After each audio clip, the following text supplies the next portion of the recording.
na Zona do Agrião, começando aqui na Causa Operária TV. Muito boa noite vocês que estão nos assistindo nessa quinta-feira, dia 28 de maio de 2020. Estamos aqui para discutir as polêmicas do esporte para vocês aqui nesse canal Revolucionário Independente. Começando mais esse programa, antes se inscreva no canal, clica no sininho para receber as notificações, compartilha aí com seus amigos, no Facebook, no WhatsApp, no Twitter, aí para seus contatos, e nos ajude a fortalecer a Causa Operária TV. Bom, estou aqui hoje com o Juliano Lopes. Olá, boa noite, companheiros da Causa Operária TV. Se inscrevam, se tornem membros. Eu já passo a bola para os boa noites de Edson Norte em Campinas e Expedito Mendonça de Brasília. Boa noite, companheiros. Boa noite, companheiros aí do Zona do Agrião, aí no nosso cenário, o cenário mais instigante e revolucionário do futebol brasileiro. Está frio aqui em Brasília, me parece que está frio em São Paulo aí também, não é isso? Tá frio. Tá frio. Boa noite, Edson. Boa noite aí. Vamos lá, mais uma peleja aí pra gente realizar hoje, quinta-feira, mais ou menos uns 16 graus, hein, Expedito? É isso aí. Aqui esfriou pra caramba, que o Juliano conhece isso aqui. É o clima desértico de Brasília. Esfria à noite, né? Pra caramba. Não tem problema. E de dia nem tanto. Bom, vamos começar com os estaduais, Juliano. Notícias rápidas estaduais. Rapidinho. Me falaram que o Campeonato Carioca vai voltar, mas não vai ser no Rio de Janeiro, não. Não, o Campeonato Carioca, né? O Campeonato Carioca é bom, hein? É épico. Primeiro que o campeonato começou em 2019, né? Quer dizer, corre a chance do campeonato demorar 3 anos. Terminar só em 2021. Em primeiro lugar. Em segundo lugar, tem toda essa pressão do Flamengo, inclusive passou por cima das orientações da Secretaria de Saúde do município, do estado, fez treinos, se reuniu junto com a presidência do Vasco em Brasília, com Jair Bolsonaro, pressionando para a volta do futebol. Se reuniram também com a Federação Estadual, né, a Federação de Futebol Estadual do Rio de Janeiro, junto com outros times, e finalmente estão ensaiando a volta do Campeonato Carioca. O problema é que nesse meio tempo, Fluminense e Botafogo tiraram uma nota de conjunto contra o retorno ao futebol, contra o retorno do futebol carioca, porque eles consideram que é perigoso retornar agora ao futebol e que, se for retornar agora, vai correr risco de ter gente contaminada, inclusive vai correr os riscos de ter gente morta aí por conta do retorno ao futebol. É alegado, inclusive, que futebol, mesmo com o estádio vazio, promove a reunião de pessoas em bares, reunião de pessoas em casa, etc, que mesmo com essa medida de esvaziar estádio, não seria possível realizar totalmente de maneira segura as partidas de futebol. Essa aí foi a nota feita pelo Fluminense e pelo Botafogo, e sendo que Flamengo e Vasco se encontram do outro lado da mesa. Eles também protestaram, porque eu não vi no detalhe. O Campeonato Carioca já é uma bagunça total, mas o protocolo proposto para o retorno do campeonato envolve mudanças no regulamento. Eu tenho até medo de ver essas mudanças no regulamento, para de repente já tem até o campeão no regulamento e a gente não está sabendo direito, porque o Campeonato Carioca, ele nesse sentido, é o precursor das inovações desconhecidas do futebol. Mas enfim, essa é a notícia. Carioca em crise, e o Flamengo deu a deixa para outros times voltarem aí, começar toda uma pressão para o retorno do futebol, sendo que nós aqui estamos enfrentando justamente o início do pico da doença, segundo as informações oficiais, né? Bom, são essas as notícias. Vamos lá. Querem comentar aí, companheiros? Não, o que eu acho aí que vai acontecer, na verdade, a gente já está até vendo, né? As torcidas organizadas colocando contra a volta da volta do futebol, né? Nós nem chegamos ainda no pico, entrando no inverno, e a situação ela vai explodir no Brasil. É isso que a gente está vendo diante dessa pressão aí dos capitalistas para que volte tudo ao normal, e o que comprova todas as nossas afirmações de que o que esses governadores estavam fazendo, e a esquerda acompanhou aí, que era pura demagogia, né? A quarentena, e agora na pressão dos capitalistas, eles estão liberando tudo, né? Então, nós vamos ver aumentar as mortes aí, já tem mais de 1.000 no Brasil, e no futebol não vai ser diferente, né?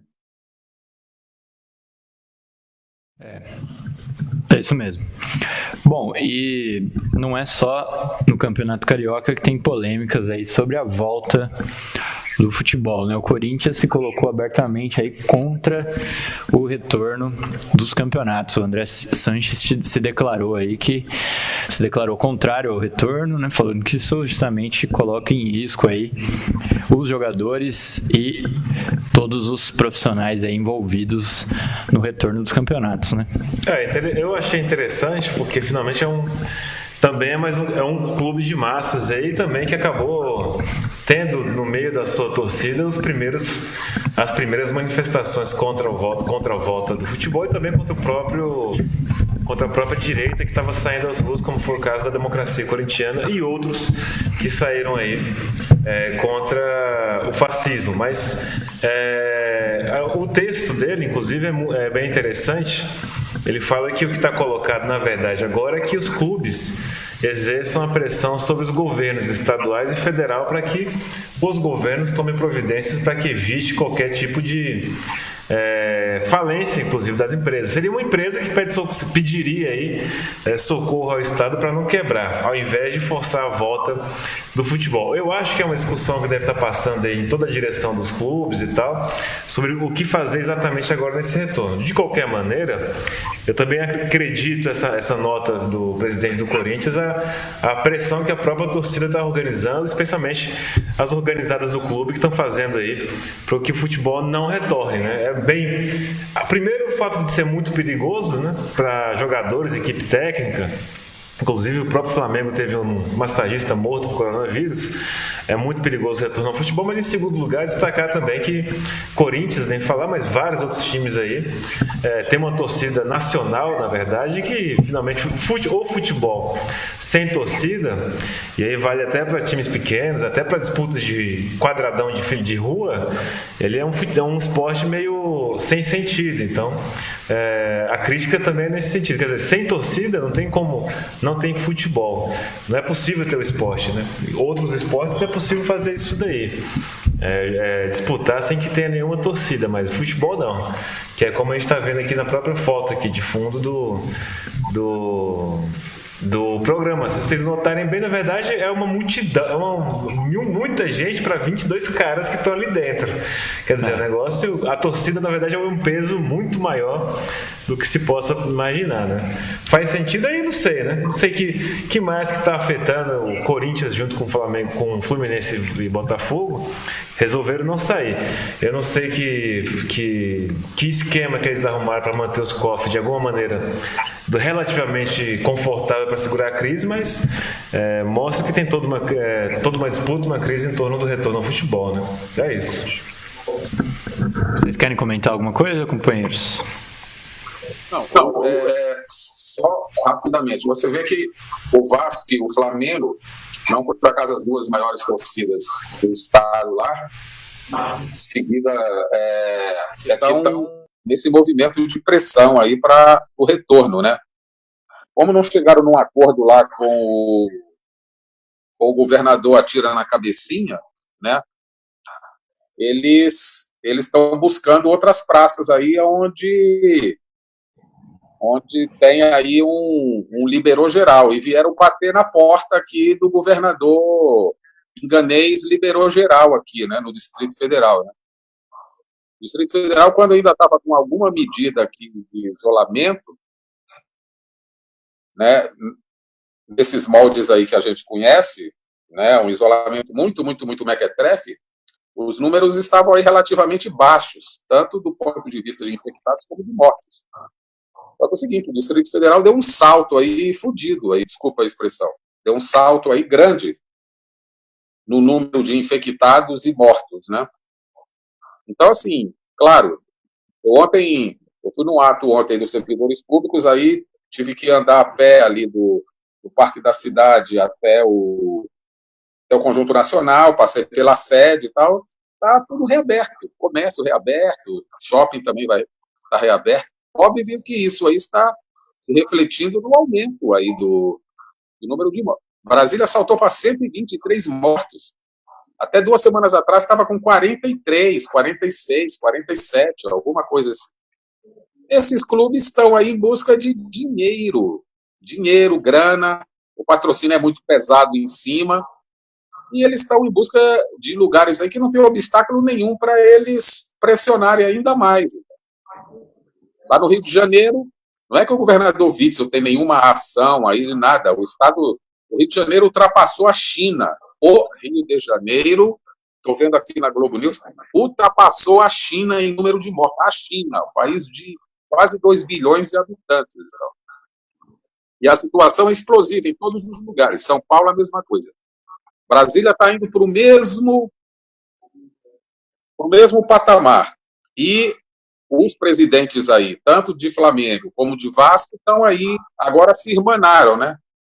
Os 2 times mais rivais do Rio de Janeiro se irmanaram aí para fazer essa sacanagem aí contra os jogadores, contra o torcedor também. É isso que o Juliano falou. E como é que vai ter futebol sem torcida?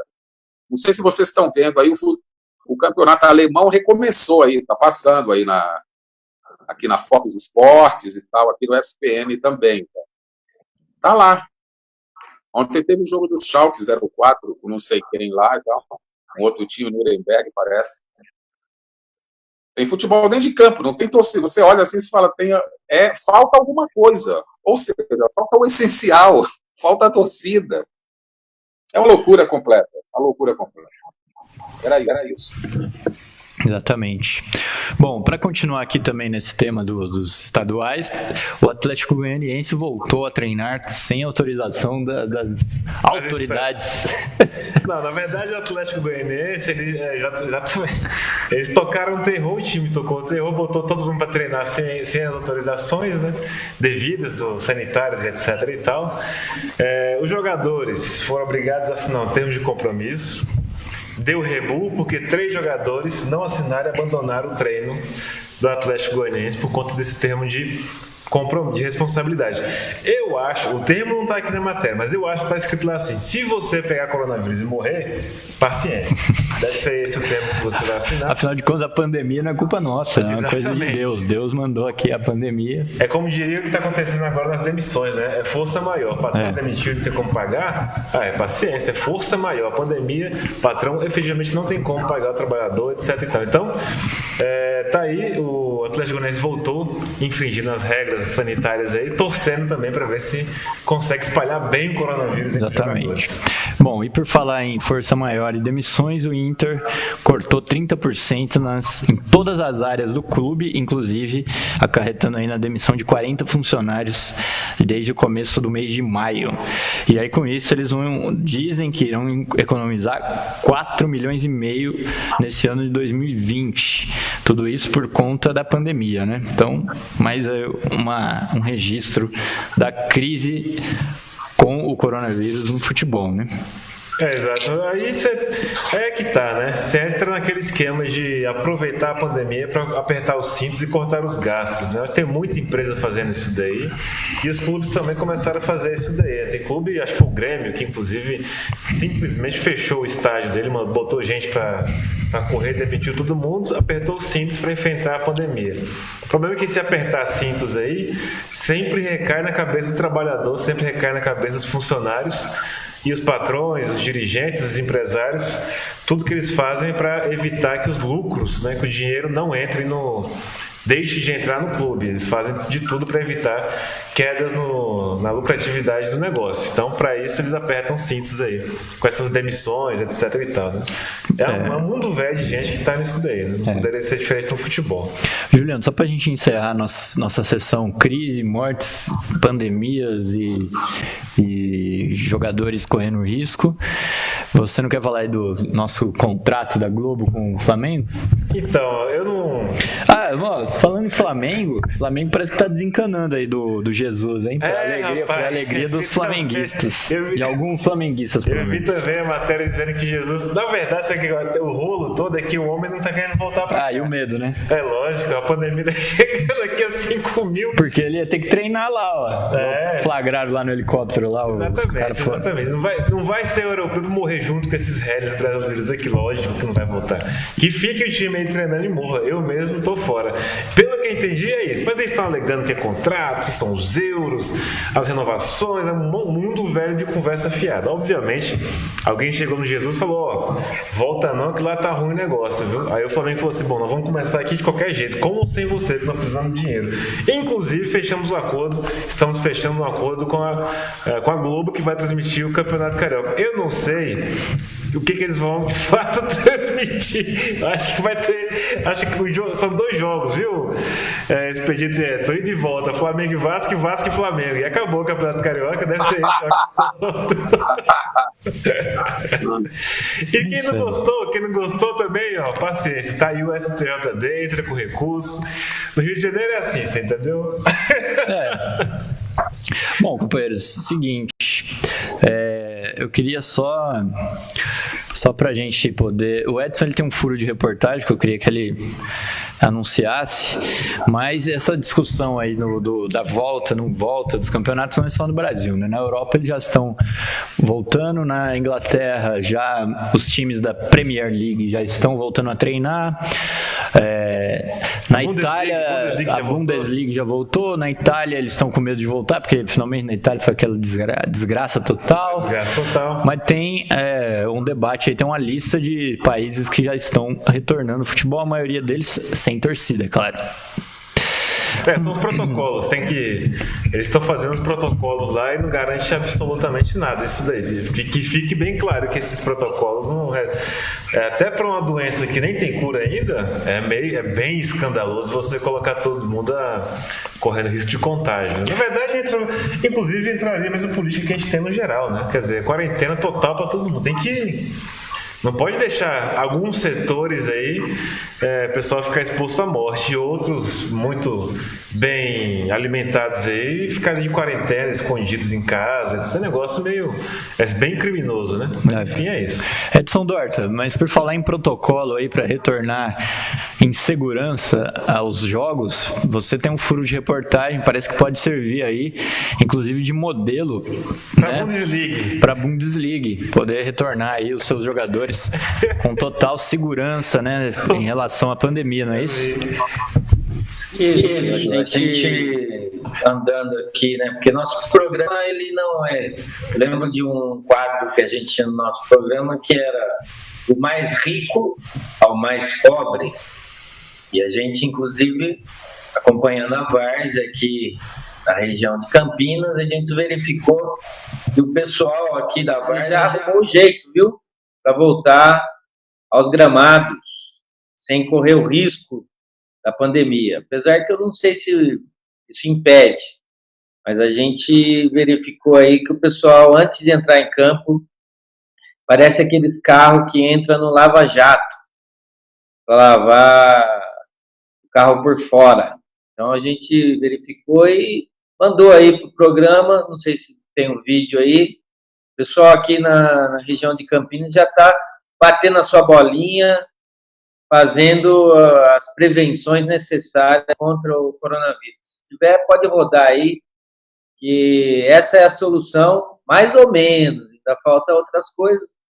A gente viu que também na Europa eles já estão estabelecendo a regra que não vai ter mais barreira, você não ficar a 1,5 metro, menos de 1,5 metro de distância. Escanteio, os jogadores não podem mais ficar homem a homem. Marcação homem a homem está proibido. E o pessoal da Várzea está acompanhando aí, como sempre, né? A Várzea imita a gente costuma falar, né? O profissional, né? Tem um vídeo aí, Henrique? Pode soltar. Pode soltar. Vai, foi. Protocolo aí do futebol aí. Começando aí um álcoolzinho, tal, e gel. Beleza? Ao próximo. Protocolo. A mão, show. Protocolo. Próximo. Esse é o protocolo aí, né, pra gente. Pra gente poder jogar nosso futebolzinho, né? Acho que agora todo mundo vai estar imune aí agora. Protocolozinho aí, ó. Show. Não é pra beber não, Maurício vai acabar com tudo, hein? Maurício vai acabar com tudo. Protocolo. Vamos passar aí, Cláudio. Vai aí. Manda pro Cláudio. Perfeito. Eu acho que Isso aí. Futebol de várzea sempre dá um jeito, né? A gente já mostrou isso aí. O pessoal não vai ficar sem jogar a bolinha dele no final de semana, então não vai. Tomar um jeito aí. Sabe por que não vai? Querem o pessoal da Liga Europeia, como chama aquela liga lá? A Bundesliga, Premier, a outra Champions. Se quiser, a gente pode mandar os companheiros aí patentear aí como faz para botar o futebol. Tem que contar as regras que eu já mencionei aqui no início do programa, que não vai ter mais barreira, não pode mais comemorar o gol abraçando o parceiro, né, do mesmo time. Não pode ter escanteio, não pode ter marcação homem a homem. O futebol, se não acharem essa vacina e tá longe de achar a vacina, eu acho que vai ser difícil, viu? Isso aí.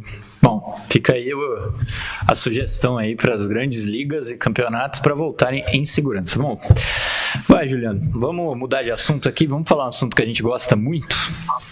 Qual que seria? Neymar, verdade. Sabe viu, Edson Expedito, Juliano, sabe o ministro lá do STF?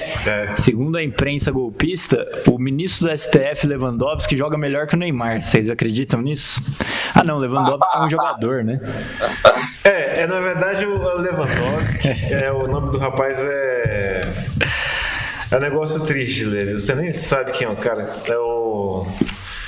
Como é o nome? É Robert Lewandowski. A imprensa aqui está falando que primeiro que não vai ter prêmio de melhor do mundo esse ano, que levou o pessoal a especular. Aí falaram que o Neymar está longe de ganhar esse prêmio, e o maior candidato no atual momento é o camisa número 9 do Bayern de Munique, o senhor Robert Lewandowski. Para nós aqui, a gente está acostumado com o ministro do STF como Lewandowski, mas para a imprensa não. É o craque do mundo aí, tendo feito gols em 35 partidas na temporada 2019/2020. Que mais? Artilheiro da Liga dos Campeões, e também ele lidera a Chuteira de Ouro, prêmio do goleador máximo das ligas europeias. Então tá aí. Não bastasse aquele outro, acho que é Haaland, né? Que é o alemão, o Viking, também do campeonato, acho que também é alemão também. Agora nós estamos com o Bayern de Munique também, que, claro, que só tá jogando os alemães, né? Aí até eu sou o melhor do mundo. Se futebol tivesse voltado só aqui na saúde, eu era o melhor do mundo. Vamos lá, camarada. Não, eu só queria falar um negócio, que eu não tenho nada contra o jornalista da imprensa burguesa dar os palpites deles, mas o que me chama muita atenção é a necessidade que eles têm de ficar comparando com o Neymar, né? É uma matéria atrás da outra. Neymar é pior do que fulano de tal, Neymar é pior do que cicrano, Neymar é um lixo. Você que pensa que Neymar é bom, é porque você não conheceu ainda o Zezinho da Suécia, e assim por diante. E isso daqui pra mim comprova o que a gente vem falando, né? Eles ficam usando cada possibilidade que eles têm para atacar o futebol brasileiro. Não se trata simplesmente de atacar o Neymar, né? Mas eles são programados aí a seguir, né? Como se diz na gíria popular, a pagar pau para o futebol europeu. Impressionante. É incrível. Vamos lá. Pode falar, gente. Fiquem à vontade, falem. Expedito, Edson. Não, eu tô contemplado. Tranquilo. Não, eu queria comentar isso aqui. que mostra o seguinte, a dificuldade que o capitalismo europeu está tendo em continuar a manobra, né, Messi e Cristiano Ronaldo, né? Eles já estão planejando aí uma segunda versão, né? Como o Cristiano Ronaldo está em total decadência, o Messi nem se fala, eles já estão preparando aí uma nova versão de um super europeu, né? Esse Lewandowski, né? Eu vi ele jogando na Copa do Mundo. Se eu não me engano, ele é centroavante, né? Na Copa do Mundo, se eu não me engano, ele é centroavante. Na Copa do Mundo, que acabou recentemente, né? Que foi na Rússia. Se eu não me engano, eu queria que os ouvintes do Zona do Agrião me ajudassem, tipo o Carlos Silva e outros aí que costumam, né, ajudar a gente. Se eu não me engano, ele passou em branco. Não conseguiu fazer um gol, mesmo com o VAR. Mesmo se o VAR arrumasse um pênalti para ele lá na Copa do Mundo da Rússia, como arrumaram vários pênaltis para o Griezmann, erra pênalti, etc. Se eu não me engano, ele passou em branco. Centroavante que não faz gol.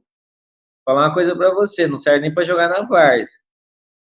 Então eles estão tentando aí emplacar esse Lewandowski, que é um plano assim, não é nem o plano B, Z, D, E, é o plano Z do capitalismo aí, né? Só aproveitando aí que não está tendo futebol para contar a história, né? Quem entende de futebol sabe muito bem que Lewandowski aí não jogaria nem aqui no Amador de Campinas, no São Bernardo aqui. Não conseguiria ficar, né? Acho que ele pegaria o banco do Obina, que jogava aqui na Ponte Preta.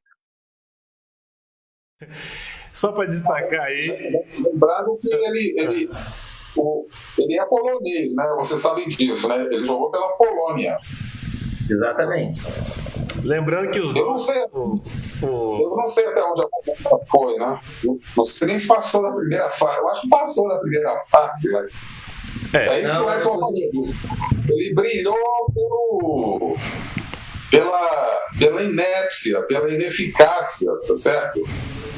Aí nego levanta um negócio desse aqui de comparar com o Neymar, cara. Não, mas já é um negócio avacalhado demais, né? Muito avacalhado. E só para emendar aqui, de fato tem essa campanha do futebol europeu, mas eles também trazem aquele biotipo típico do futebol europeu. Esse Lewandowski aí, ele tem 1,85 m e mais de 80 kg. E o Haaland, que eu nunca tinha visto isso direito, mas esse cidadão tem 1,95 m de altura. Ô, louco, que isso?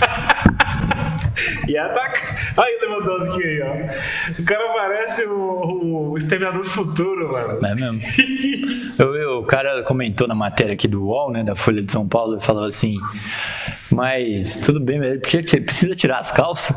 Aí o outro falava assim: nossa, interessante, além de fazer gol, ele prende uns corruptos nas horas vagas. Bom, aí está nosso... Vamos torcer. Não, o pessoal pode achar que a gente tá pegando no pé da imprensa golpista, mas a imprensa golpista é golpista e chama muita atenção porque que eles gostam tanto de falar bem do futebol europeu, né? Impressionante. Bom, eles pagam pau, exatamente, eles baba ovo, paga pau. Eles ficam arranjando matéria, ficam arranjando tema. Você acha, o cara, outro com 1,95 m, isso aí na minha época não entrava, né? Eles botavam no gol se muito. Não botavam o cara no ataque, um negócio desse. Nem eu que sou zagueiro, tinha um zagueiro de 1,90 m. Raros foram os zagueiros de 1,95 m que jogaram comigo, mas enfim, tá aí. E o próximo, e agora, Henrique? Tem mais Europa? Não, né? Não. Eu acho que Europa não tem mais, não. Só tem uma estimativa aqui que fizeram.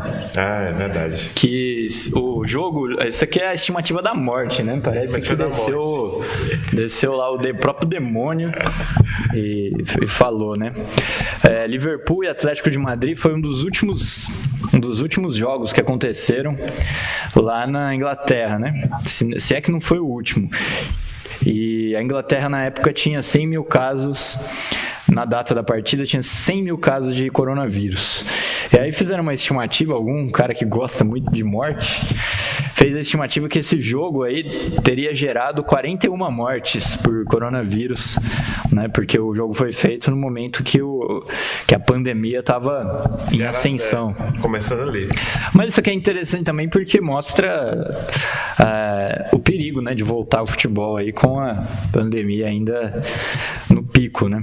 Exatamente. Isso aí que é um cálculo bem feito, né? Futebol reúne muita esporte popular, é isso. Vai juntar gente no estádio, em volta do estádio, os próprios jogadores, é uma equipe, é um esporte coletivo, um time são 11 pessoas, né?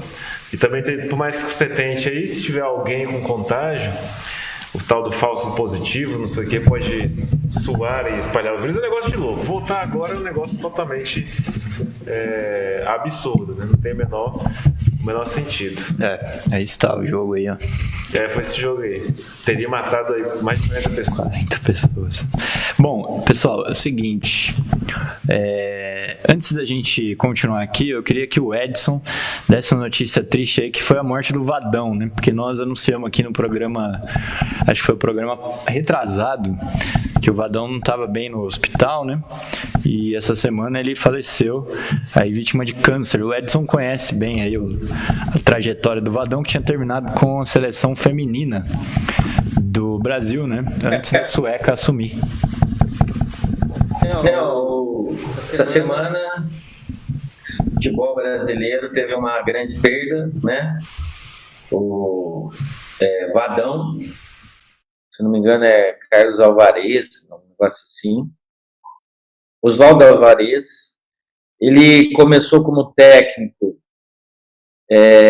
organizando o famoso time do Mojimirim, ficou conhecido como Carrossel Caipira, e ele organizou o ataque com nada mais, nada menos que Rivaldo Leto e como é? Esqueci.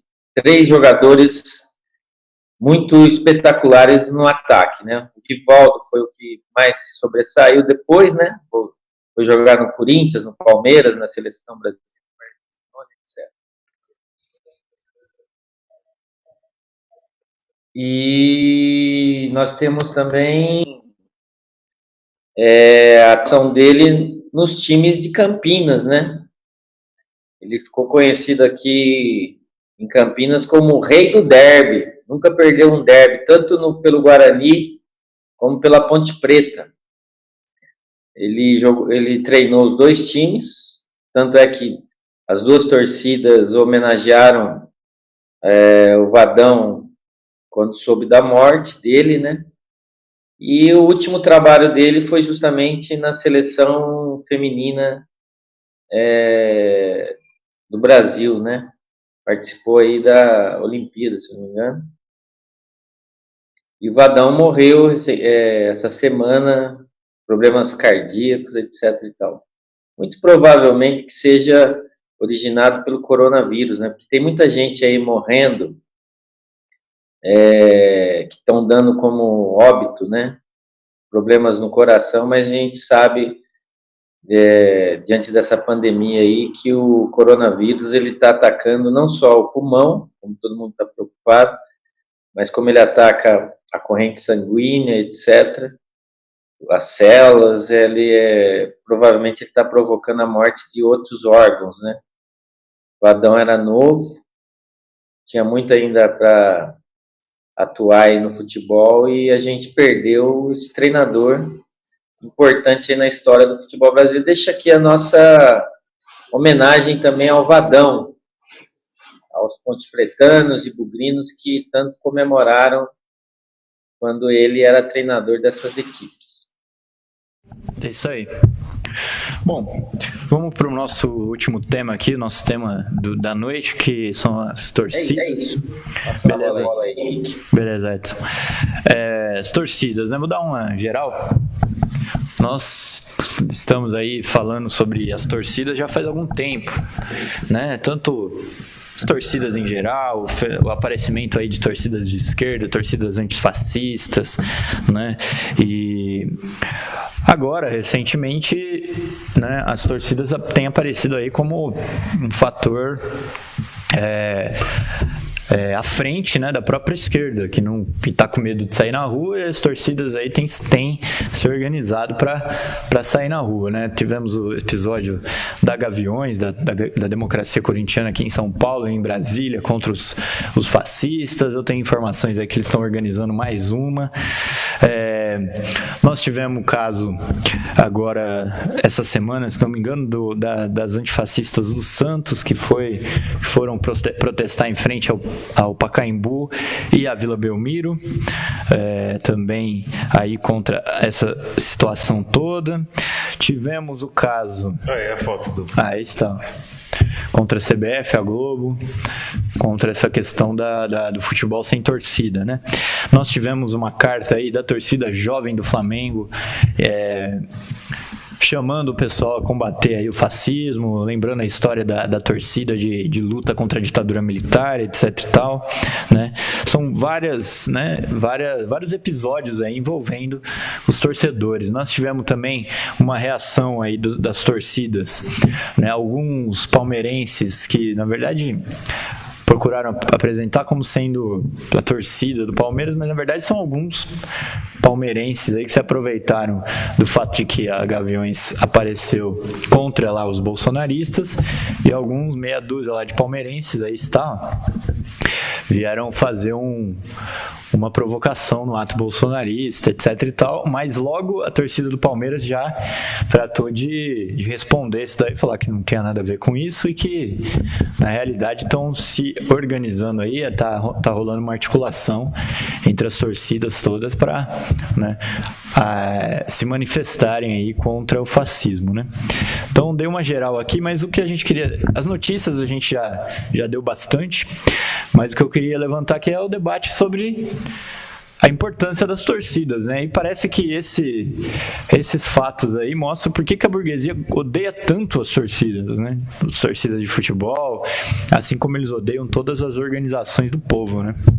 Exato. Antes de passar a bola para os companheiros, né, que estão aí na nossa reta final do Zona do Agrião, as torcidas organizadas aí, elas se colocaram contra o fim das gerais, contra o aumento dos ingressos nos estádios, contra a privatização e venda dos estádios. As torcidas opinaram sobre uma série de transações malucas feitas pelas diretorias dos respectivos clubes. As torcidas se manifestaram contra o VAR, foi muito importante na série de manifestações que teve no ano passado. Elas se manifestaram contra o Poder Judiciário, que censurou, inclusive mandou fechar uma série de organizadas em 2019 também. Organizadas também protestaram contra Jair Bolsonaro, contra outros integrantes aí do grupo golpista que tomou de assalto o executivo e o judiciário. As organizadas depois também se manifestaram contra os últimos acontecimentos, os ataques contra o povo, e também se mobilizaram para ajudar as periferias, os bairros pobres aí, que não estão tendo nenhum socorro do Estado golpista. E por fim, agora, não poderia ser diferente, também estão organizando a resistência contra a volta do futebol, tal como está colocado lá pela torcida, né? Sem torcida, sem futebol, e também contra o ataque diretamente às próprias organizadas, como a direita vem fazendo no último período. Quer dizer, além da organização contra os fascistas na rua, que é um negócio fundamental. Está claro, quer dizer, fica mais claro ainda todo o ataque que o Poder Judiciário, a direita golpista, fez contra as organizadas, banindo algumas, suspendendo outras, impedindo a circulação de outras tantas, etc. e tal. Claramente um ataque à organização política do torcedor. As torcidas organizadas assumiram aí, de maneira mais aberta no último período, seu caráter político de organização das massas, né? Do torcedor e, finalmente, do próprio povo, né? Eu acho que um aspecto importante que o Henrique colocou também é esse. Eles passaram na frente aí de organizações tradicionais da esquerda, como sindicatos, alguns até com décadas de criação, sindicatos com 40, 30 anos de existência e ficaram para trás diante de algumas organizadas do futebol que resolveram sair às ruas contra os fascistas. Bom, é isso, companheiros da chamada, Edson e Expedito.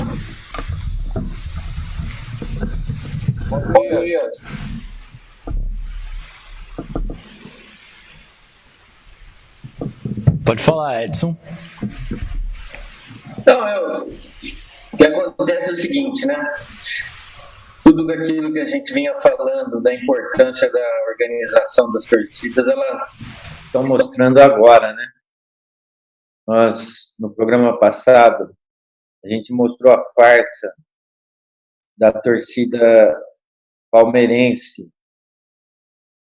ou seja, né, uns bate-pau lá que eles organizaram, a extrema-direita organizou, para se contrapor à atuação das torcidas organizadas antifascistas contra essa atuação da extrema-direita de querer exigir, reivindicar aí o golpe de Estado militar, né? E agora nós estamos vendo brotar em várias torcidas a conscientização da necessidade de lutar contra o fascismo no país, né? Então, são várias torcidas aí que estão se organizando e elas já estão se contrapondo, nesse momento, à volta do futebol, né? Tem manifestação da torcida do Santos, manifestação da torcida do Corinthians, em outros lugares também está tendo muita manifestação, e inclusive a extrema-direita tentando descaracterizar que a luta dessas torcidas sejam justamente pela defesa da democracia, né, contra o fascismo, né, tentando dar a entender de que é apenas uma disputa entre torcidas, descaracterizar o caráter político que está acontecendo, né? Então eu acho isso daí tende a evoluir para mais organizações do ponto de vista das torcidas organizadas em defesa dos interesses dos torcedores do povo brasileiro. É isso aí. Nós estamos vendo aqui um negócio, no mínimo, cômico, né? Só para registrar, porque nosso programa é meio humorístico. O Alexandre Frota marcou aí a CUT, as torcidas antifascistas, dizendo que é hora de ir para cima, de hora de sair na rua. Então, vamos seguir aí o chamado do Alexandre Frota. Que é flamenguista, né? Alexandre Frota é flamenguista. Esses caras são... Ilustre golpista flamenguista é o Alexandre Frota, que eu acho que tem um pessoal deles que é realmente meio biruta, né? Meio pancada, fugindo de algum sanatório, eu não sei, alguma coisa muito louca. Eu vi aqui, vamos lá, né? Não falta mais muita coisa para acontecer nesse Nossa senhora. Daqui a pouco nós vamos ver o Moro, né? Daqui a pouco nós vamos ver o Moro defender que a torcida do Atlético Paranaense tem que sair também e organizar a torcida de fascista, só falta. Acho que vai ter a União Nacional pela dissolução da Polícia Federal, mas enfim, que o medo é esse. Na verdade, o medo é esse, que a gente tá aqui tranquilo, mas amanhã às 6 da manhã nunca se sabe quem a gente pode bater a sua porta, né? A temida e autônoma PF. Bom, só dar uma boa noite aqui para Arthur Freitas, Carlos Adustos, Irma Lula Jazevski, Isadora Dias, Rodrigo Silva, Carlos Silva, Arthur Freitas, já falei, Angelina Dias, o que mais aqui? Clarete Arias, muito boa noite para todo mundo. Não sei se eu falei bom dia, mas boa noite, tá? Pessoal, para terminar, né, só concluindo aí, né, vocês estão vendo as manifestações nos Estados Unidos, né? Lá o pessoal não se preocupou do coronavírus, né? Até isso porque lá é o epicentro da doença. Não, eles estão tocando fogo com, né, álcool e é verdade. Aí com certeza, inclusive a medida sanitária, né? Tocar fogo, etc. Perfeito. Esquecido disso, não, tá explicado. Então aqui no Brasil é só repetir a dose, que não tem perigo nenhum. A dose tá tudo tranquilo. Você se manifesta e combate o coronavírus. É isso aí. Bom, companheiros, a gente vai... Aqui, ó, o Carlos Silva, o Carlos Silva tá ele respondeu a sua pergunta aqui. Denunciando aí A Polônia é que tá denunciando? Ele falou o seguinte, ó. Primeiro, o Arthur Freitas falou que o Lewandowski, ou melhor, a seleção polonesa foi eliminada na primeira fase da última Copa do Mundo. O Carlos Silva falou que o time terminou na última colocação do Grupo F, com apenas uma vitória, 2-1 contra a Suécia, a temida Suécia, e 2 derrotas, 1-0 contra o México. Mas isso aqui é a Polônia ou é a Alemanha? Eu acho que dá mais ou menos na mesma, né? Não dá, cara. Se eu não me engano, o Lewandowski saiu sem fazer um gol. Centroavante que não faz gol. Centroavante. É melhor ir pro gol, né? Jogar no gol. Mas desse tamanho também é complicado, né? Tem que também aliviar a barra pro cara, né? 1,90m de... Até o cara olhar pra baixo e... Você sabe que eu vou contar uma historinha aqui, eu não sei se a gente ainda tem tempo. Tem 1 minuto. Vou contar uma historinha aqui que... Quanto? Pode dar... Não sei se vocês sabem que o Kleber é bom, que foi zagueiro do Palmeiras, da Parmalat. Ele, no início da carreira dele, ele tentou ser centroavante. E aí um técnico muito inteligente olhou para o tamanho dele e falou: meu amigo, sai daí da frente e vai lá para a zaga. E aí ele foi um dos melhores zagueiros, chegou até a ser convocado para a seleção brasileira. Eu acho que o Lewandowski tem que pegar, acho que o exemplo aí do Clebão, viu? Tentar a zaga, o cara que não faz gol, nem passou a Copa do Mundo em branco, apesar que o Clebão fazia mais gol que esse Lewandowski. Brincar até o Lewandowski ministro, né? Fazer mais gol que esse Lewandowski jogador. Mas enfim, né, gente? Vamos ter que... Sabe o que vai ser o pior? Vamos ter que aguentar a imprensa do futebol europeu, porque o futebol que tá jogando, né? Que tá jogando agora são os europeus, então vai ficar goleiro Krostoyevski do não sei das quantas é o melhor goleiro do mundo. O Churreski, dado não sei das quantas, é o melhor lateral que tem. O Hermi Burger também, esse joga demais. Aí aqui a gente tudo aqui pegando coronavírus e aguardando o futebol voltar. Exatamente. Bom, companheiros, a gente vai terminar aqui então nosso programa, se despedindo de todo mundo. Daqui a pouco, 8h30 da noite, tem resumo do dia. Amanhã estamos de volta aí com a programação da Causa Operária TV. Amanhã tem primeiras notícias, tem reunião de pauta, eu estarei aqui às 9h30 da manhã. Tem análise internacional às 14 horas, então fiquem ligados. Tem Cine Clube Luiz Buñuel. Fiquem ligados de toda a nossa programação aí da Causa Operária TV. Boa noite, Edson Dorta. Boa noite, Expedito Mendonça. Boa noite aí a todos. E quando que vai começar o futebol aí do pessoal aí da juventude, Juliano? Agora flexibilizou, hein, Juliano? Já dá pra marcar, hein? Vamos ver aí. Daqui a algumas semanas, quando voltar aí, a gente já marca o próximo futebolzinho, tomando as providências, né? Dando aquelas guichadas de álcool 70. Aquele álcool líquido, né? Pra poder dar uma tranquilizada. Eu não sei, né? Vamos ver. Nosso futebol já era perigoso antes do coronavírus. Que tira. Eu conheço gente que nem entrou em campo e se machucou. O cara, só de pensar que ele ia jogar futebol aqui, ele já torceu o tornozelo. O perigo aqui não é o coronavírus. Isso não é brincadeira, aconteceu mesmo. Lesão de todos os órgãos e ligamentos e ossos possíveis. Teve um companheiro que a gente não via fazia 10 anos, a gente conseguiu marcar dele vir jogar bola, ele se machucou no primeiro lance e acho que a gente vai ficar mais 10 anos sem ver ele agora. É verdade. Bom, é isso. Então, boa noite, camaradas. Até mais. Até mais, boa noite. Abraço, Expedito, abraço, Edson. A gente se vê no domingo e mais um na Zona do Agrião, aqui na Causa Operária TV. Boa noite. Um abraço.